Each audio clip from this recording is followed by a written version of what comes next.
Hello everyone, আসসালামু আলাইকুম। চলে আসলাম নতুন একটা দিনে, নতুন সকালে।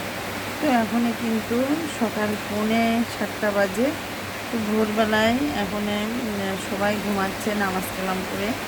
আর এদিকে তো অঝোর ঝড়ায় বৃষ্টি হচ্ছে প্রায় 20 মিনিট আগের থেকে। তো আমি রুমেই বসেছিলাম, একটু কাজ করছিলাম। তো ভাবলাম কি, যাই হোক, আমার বন্ধুদের মাঝে একটু শেয়ার করি। আমার যশোর জেলায় দেখেন কেমন বৃষ্টি হচ্ছে। আমাদের বাসায় উপরের মেঘে আকাশে। তো আমি একটু ভিডিও করতেছি। তো প্রচুর বৃষ্টি হচ্ছে বাহিরে, আসলে ক্যামেরাতে অতটা বোঝা যাচ্ছে না কিনা বুঝতে পারছি না। তো আর বড় বড় বিদ্যুৎ চমকাচ্ছে, সাথে মেঘের গর্জন। এখানে আমি ব্যালকনিতে আছে আর কি ভিডিও করতেছি। তো দেখেন কীভাবে বৃষ্টি মেঘে একদম আকাশটা একদম কালো হয়ে গেছে। গাছপালাগুলো একদম স্থিরভাবে দাঁড়ায় আছে। বৃষ্টির পানি পড়ছে, সেই হিসেবে গাছপালাগুলো পাতাগুলো একটু নড়তেছে আর কি। তো অঝোর ঝড়ায় বৃষ্টি পড়তেছে আর কি।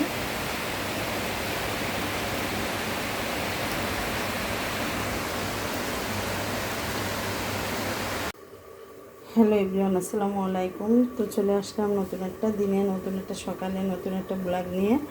তো সকালের রান্না হয়ে গেছে, নাস্তা তৈরি করা হয়ে গেছে, খাওয়া দাওয়া করে যার যার কাজে শেষে চলে গেছে। আমি এখন দুপুরের আয়োজনে চলে আসছি। তো দুপুরে বেজে গেছে 11:30। কিন্তু আসলে একটু অসুস্থ রয়েছি, এই জন্য কাজে তেমন একটা তাড়াতাড়ি হচ্ছে না। এদিকে এই কিচেনটা আমার খুবই এলোমেলো হয়ে রয়েছে, আপনাদের সাথে দেখাচ্ছি দেখেন। তো কালকে একটু মার্কেটে গিয়েছিলাম। তো মার্কেটে হেঁটে হেঁটে ভিতরে যাচ্ছি মার্কেট থেকে, রিক্সা থেকে নেমে। তো জুতার সাথে পা কীভাবে যে বাঁকা হয়ে পড়ে গেলাম, পাটা মচকে গেছে।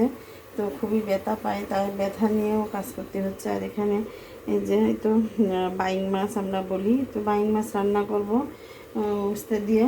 আর এখানে হচ্ছে ছোটো মাছ, বেলে মাছ দিয়ে চচ্চড়ি করতেছি আমি, আলু দিয়ে আর একটু কাঁঠালের আটি দিয়ে, যেহেতু কাঁঠালের সময় এখন। আর এখানে কাঁঠালের আটি পরিষ্কার করে দিয়েছে, আমি রান্না করব। কাঁঠালের আটি এত দেব না, তো উস্তের সাথে রান্না করব, উস্তে বা করলা যেটাই বলুক আর কি। আর এখানে আলু পেঁয়াজ আছে। তো এই তো হচ্ছে আমার পায়ে ব্যথা একটু একটু কম হয়েছে। বেশ ব্যথা ছিল, আর পাটা ফুলেও গেছিলো আমার। তো বেশ ব্যথা হয়েছে পাটা। এই তো আমার পাটা আসলে দেখাতে হয় না পা, তো তারপরে আমি মানে ব্যথা নিয়ে হাঁটা চলা করতেছি আর কাজ করতেছি একটু। তো সাথে থাকুন আমার। তো দুপুরে খাওয়া দাওয়া করে একটু রেস্ট নিয়ে চলে আসলাম, একটু রেস্ট নিয়ে তারপরে সন্ধ্যার একটু নাস্তা তৈরি করে খেয়ে দিয়ে সন্ধ্যার নামাজ পড়ে তারপরে এই তো এখন 8টা বেজে গেছে। এশার নামাজ দিয়ে আজান দিয়ে দেবে এখনই। তো আমি বাবুটাকে নিয়ে একটু খেলা করছি, আমাদের ছানা পাখিটাকে নিয়ে। সে তো খুবই হাসি খুশি, আর এই তো ট্রলিতে উঠে সে মজা পাচ্ছে আর কথা বলতেছে খুবই। ই জি জি জি জি জি। তো ট্রলির ভিতরে উঠলে দেখেন কিভাবে উঠে উঠে আসে। বেল্ট না বাঁধলে মনে হয় কি পড়ে যাবে, ভয় ওর নিয়ে না সবখানে ভয় লাগে। বিছনায় ঘুমাই দিলে ও হঠাৎ করে উঠে বসে পড়ে হচ্ছে পড়ে যাওয়ার মতো হয়ে যায়। মানে ওকে রেখে এক দণ্ড কোথাও আমাদের যাওয়ার কায়দা নেই। সবসময় ওর কাছে সিআইডি একটা বডিগার্ড রেখে দিতেই হবে, এর আমার কী অবস্থা।